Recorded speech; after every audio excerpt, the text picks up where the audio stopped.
श्री स्वामी समर्थ। जय जय स्वामी समर्थ। स्वामींचं नाव घेऊन मी या व्हिडिओला सुरुवात करते। हिंदू धर्मात गणपतीला प्रथम पूजनीय देवताचा दर्जा आहे। गणपती पूजासाठी चतुर्थी तिथी समर्पित आहे। पंचांगानुसार प्रत्येक महिन्यात एक विनायक चतुर्थी तर एक संकष्टी चतुर्थी येते। या दोन्ही तिथीला गणपतीची विधिवत पूजाही केली जाते। मान्यतेनुसार असे केल्याने भक्तांवर गणपतीची विशेष कृपा लाभते।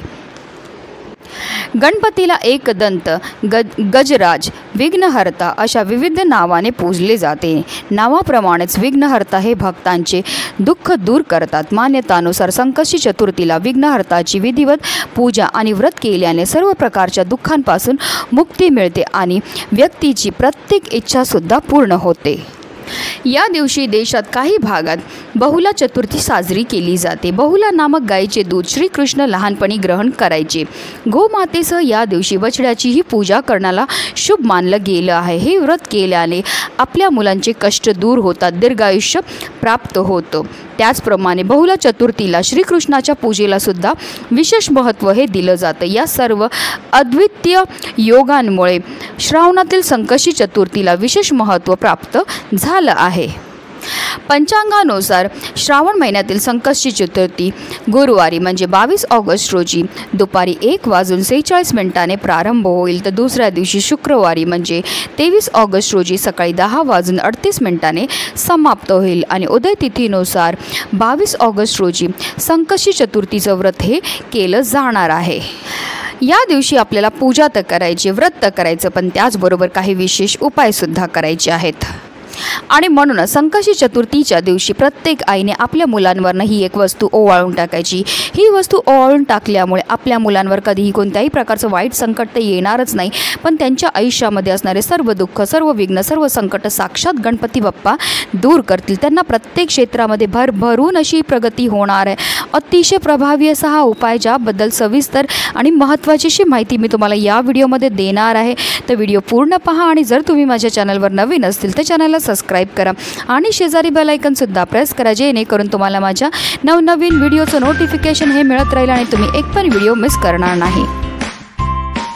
संकष्टी चतुर्थीच्या दिवशी सकाळी लवकर उठून स्नान करावी, दिवसभर उपवास करावा, गणपती बाप्पांची षोडशोपचार पूजा करावी, शुद्ध पाण्याने गणपतीच्या मूर्तीला अभिषेक करावा। अभिषेक करतेवेळी आपल्याला अथर्व शीर्षमचं पठण करायचं आहे। तुम्ही 1 वेळा, 11 वेळा किंवा 21 वेळा अथर्व शीर्षमचं पठण करू शकतात। आता तुम्हाला अथर्व शीर्षमचं पठण करणं शक्य नसेल तर तुम्ही ओम गणपते नमः या मंत्राचा सुद्धा 108 वेळा जप केला तरीही चालणार। त्यानंतर हे जे तीर्थ आहे ते आवर्जून आपल्या मुलांना आपल्याला प्यायला द्यायचं आहे। असं केल्याने आपल्या मुलांच्या बुद्धीमध्ये वाढ होते। अभिषेक करून झाल्यानंतर गणपती बाप्पांच्या मूर्तीला स्वच्छ पुसून पुन्हा त्यांच्या स्थानावर आपल्याला ठेवायचं आहे। यानंतर आपल्याला गणपती बाप्पांना हळद, कुंकू, अक्षता, धूप, दीप, अगरबत्ती दाखवून घ्यायची आहे। त्यांना नैवेद्य अर्पण करायचं आहे। तुम्ही जर मोदक बनवले असेल तर मोदकाचं नैवेद्य अर्पण करा किंवा गुळ खोबऱ्याचं नैवेद्य अर्पण केला तरीही चालणार। त्याचबरोबर त्यांना प्रिय असणाऱ्या वस्तू त्यांना आवर्जून आपल्याला अर्पण करायचे, जसं की गणपती बाप्पांना दुर्वा अतिशय प्रिय, जास्वंदाचे फुलं अतिशय प्रिय आहेत, तर ह्या सर्व वस्तू आपल्याला गणपती बाप्पांना अर्पण करायचं। त्याचबरोबर दुर्वा आणि जास्वंदाचं फूल जे आहे ते आवर्जून आपल्या मुलांच्या हाताने जे गणपती बाप्पांना अर्पण करायला लावायचं आहे। तसंच आपल्या मुलांना जेव्हा आपण गणपती अथर्व शीर्षमचं पठण करणार तेव्हा आपल्या मुलांना बाजूला बसवायचं। त्यांनी श्रवण केलं तरी त्यांना त्याचा खूप लाभ हा प्राप्त होणार आहे। त्याचबरोबर मुलांकडनं सुद्धा तुम्हाला काही सेवा ह्या करून घ्यायच्या। तुम्ही 108 वेळा मुलांकडनं ओम गणपते नमः या मंत्राचा जप करून घ्यायचा आहे। आता तुमची मुलं लहान आहेत, 108 वेळा बोलणं शक्य नसेल तर किमान 1 वेळा तरी त्यांच्याकडनं या मंत्राचं पठण हे करून घ्यायचं आहे। अशा रीतीने आपल्याला विधिवत गणपती बाप्पांची पूजा ही करायची आहे। त्याचबरोबर या दिवशी चंद्रदर्शनाचं सुद्धा विशेष महत्त्व हे दिलं जातं। चंद्रोदयाची वेळ आपल्याला पाहायची आहे आणि त्यानंतर आपल्याला गणपती बाप्पांना धूप, दीप, अगरबत्ती दाखवून घ्यायची आहे, नैवेद्य दाखवायचं आणि चंद्रदर्शन घेतल्यानंतरच आपल्याला चंद्राला अर्घ्य द्यायचा आहे आणि गणपतीची आरती म्हणायची आहे। जास्वंदाचं फूल आणि दुर्वा वाहून आपल्याला उपवास हा सोडायचा आहे। आणि गुरुवारी म्हणजे संकष्टी चतुर्थीच्या दिवशी चंद्रोदय जो आहे तो 9:02 होणार आहे। तर अशा रीतीने आपल्याला संकष्टी चतुर्थीच्या दिवशी पूजा आणि सेवा ह्या करायच्या। त्याचबरोबर जर तुम्हाला शक्य झालं तर गणपती स्तोत्राचं पठण करा, गणेश चालिसाचं पठण करा, गणपती अथर्वशीर्षमचं पठण करा। जेवढं जास्त तुम्हाला गणपती बाप्पांचं नामस्मरण करता येईल तेवढं नामस्मरणसुद्धा करायचं आहे। आता हा उपाय आपल्याला कधी करायचा, तर हा उपाय आपल्याला संकष्टी चतुर्थीच्या दिवशी संध्याकाळी करायचा। संध्याकाळी 6 वाजल्यापासून 7:30ची जी वेळ असते ती माता लक्ष्मीची आगमनाची वेळ असते आणि त्या वेळेमध्ये आपल्याला हा उपाय जो आहे तो करायचा। पण आता काही कारणास्तव तुम्हाला त्या वेळेमध्ये शक्य झालं नाही तर तुम्ही रात्री 12 वाजेपर्यंतसुद्धा हा उपाय जो आहे तो करू शकता। आता हा उपाय आपल्याला का करायचा, जर आपली मुलं वारंवार आजारी पडत असतील, चिडचिड करत असतील, हट्टीपणा करत असतील, केलेला अभ्यास लक्षात राहत नसेल, की आपली मुलं खूप शिकलेली आहेत पण त्यांना मनासारखी नोकरी प्राप्त होत नसेल, त्यांचे विवाह जुळण्यामध्ये समस्या येत असेल, संतान प्राप्तीमध्ये समस्या येत असतील, तर या सर्व समस्या दूर करण्याकरता आपल्याला हा प्रभावी उपाय जो आहे तो करायचा आहे। तर ह्या उपायाकरता आपल्याला 11 लवंगा ह्या लागणार। ज्या 11 लवंगा आपण घेणार त्या व्यवस्थित पाहून घ्यायच्या, त्या अखंड असाव्या, कुठे तुटलेल्या फुटलेल्या किंवा खराब झालेल्या नसाव्या।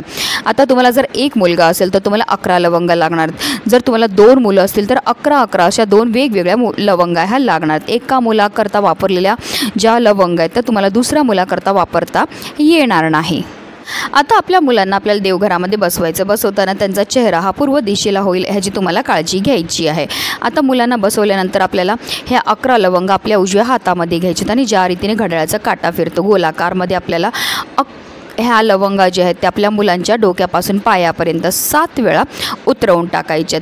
उतरवताना आपल्या मनामध्ये असा भाव असला पाहिजे की ह्या वस्तूंबरोबर माझ्या मुलांच्या आयुष्यामध्ये असणारे सर्व दुःख, सर्व विघ्न, सर्व संकट ही निघून गेलेली आहेत आणि त्यांची भरपूर प्रमाणामध्ये प्रगती ही झालेली आहे। एकदा ह्या वस्तू मुलांवरनं उतरवल्या की आपल्याला घराच्या बाहेर जायचं आहे आणि घरापासून थोड्या लांब नेऊन ह्या वस्तू टाकून द्यायच्या। टाकताना फक्त काळजी एवढी घ्या कोणाच्या अंगणात किंवा कोणाच्या कपड्यावर किंवा कोणाचा ह्याच्यावर पाय पडणार नाही ह्याची आपल्याला काळजी घ्यायची, कारण आपल्या मुलांचे दोष हे आपण घरातनं बाहेर काढलेले आहेत। किंवा आता तुम्ही गावा साईडला राहत असेल, तुमच्याकडे चूल पेटवत असतील तर अगदी तुम्ही चुलीमध्ये ह्या वस्तू जाळून टाकल्या तरीही चालणार आहेत। ज्याप्रमाणे लवंगा आपल्या जेवणाची चव वाढवतात त्याचप्रमाणे आपल्या मुलांच्या आयुष्यामध्ये असणारी सुद्धा जेवढी पण नकारात्मकता, इडापिडा आहे, नजर दोष आहे, करणे बाद आहे ते दूर करण्याकरता सुद्धा अतिशय प्रभावी मानल्या जातात। हा उपाय केल्यामुळे आपल्या मुलांच्यामध्ये असणारे सर्व दोष हे दूर होतात आणि त्यांची प्रत्येक क्षेत्रामध्ये भरभरून अशी प्रगती होत असते। म्हणूनच व्हिडिओ जास्तीत जास्त लोकांपर्यंत शेअर करा जेणेकरून प्रत्येकाचं कल्याण होईल हीच मनामध्ये इच्छा। श्री स्वामी समर्थ।